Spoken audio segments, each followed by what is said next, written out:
Hey everyone, this is G's Garage, and today I'm doing a video on this is called oxygen sensor removal, the last resort.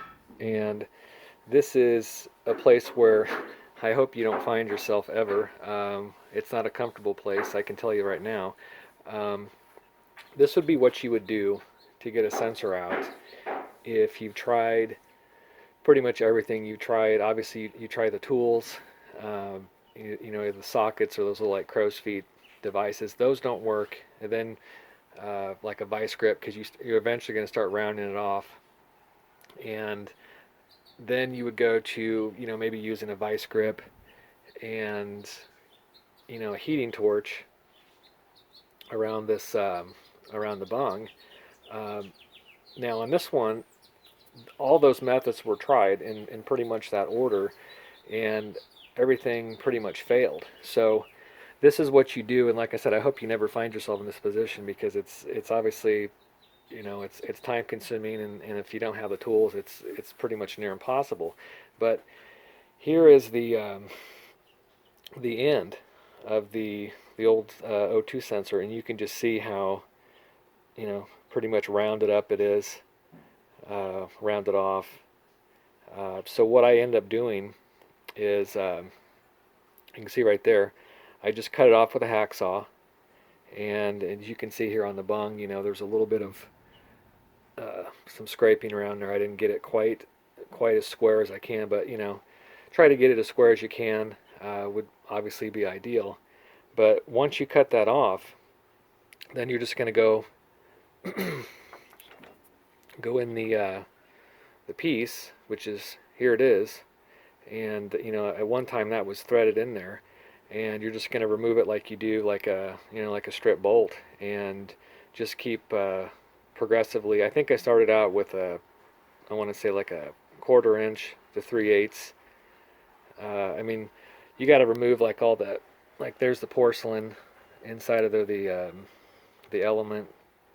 Remove all of that first, obviously, and then just keep progressively moving up. And I think I got to, this is a 1/2 inch, so this is where I got to before, you know, it got the side uh, of the insert got thin enough, which, like I said, here's the piece right here. And you know what? I mean, this thing was soaked overnight in penetrating oil. It's not even rusted, so I really am kind of at a loss for words why it even jammed in there so hard. But I know that there was just no way getting it out. But essentially, you just make it thinner and thinner, and then right there, that little uh, kind of a heart shape there. Uh, you're just going to go in with a screwdriver from the sides like that, and just, you know, kind of uh, punch it in uh, as best you can, and eventually you'll be able to, you know, it'll start to peel away from the edges, and that's how you get it out of there. And then obviously, if you've got one of these, this is a tap, um, 18 millimeter by 1.5, and run that through there.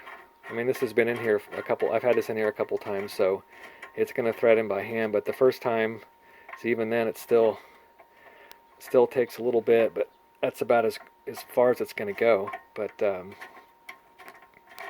so yeah, so that this is hardcore oxygen sensor removal, and would essentially be the last resort. So if you've got something, and I mean, I could have gone out, I suppose, and found a new one of these manifolds, or the other option would have been to try and cut this out of here and then weld in a new bung. Um, but you know, that's even more difficult, more metal work. If you don't have the metalworking skills, welding skills, then this is probably the best method to get something like this out of here. So anyway, I hope this helps you, and I hope you never get to this point. But if you do, give this a try, and I think it'll help you get one of these really stubborn O2 sensors out. All right, talk to you later.